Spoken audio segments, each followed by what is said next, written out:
Jeg kunne da egentlig godt se mig selv som i et politisk liv også, og også egentlig som landets leder. Jeg er lidt i tvivl om, jeg har lavet for mange fejl, og for mange fodfejl, og der er for mange skeletter i skæbnen. Men så kigger jeg altid på George Bush, den anden, som jo havde et alkoholproblem og kokainproblem af de helt store. Men så erkendte han det, og så betroede han sig til Kristus og Gud, og så blev han præsident, fordi han havde ligesom clean slate.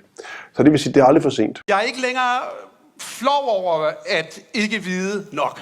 I'm no longer embarrassed by not knowing enough. Jeg er aldrig flov over at sige, at jeg tror på Jesus. I'm never embarrassed to say I believe in Christ. Jeg tror, det er mit kald at sige, at jeg tror på Jesus. I think it's my calling to say I believe Jeg tror, det in er Jesus. grunden til, at jeg har lavet alt, hvad jeg har lavet, er for at sige, at jeg tror på Jesus. I think it's the reason for what I've done is because to say I believe in Jesus. Hvorfor skulle jeg ellers have lavet alt det lort?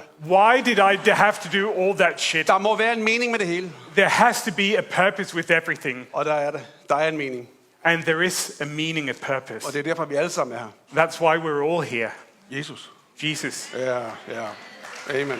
Jeg vil sige, det er det, jeg har fået mest kritik for, det er, at jeg er blevet kristen.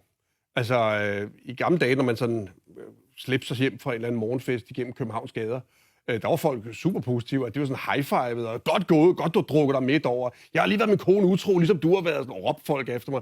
Nu er det ligesom, bliver latterligt gjort, fordi jeg går i kirke om søndagen.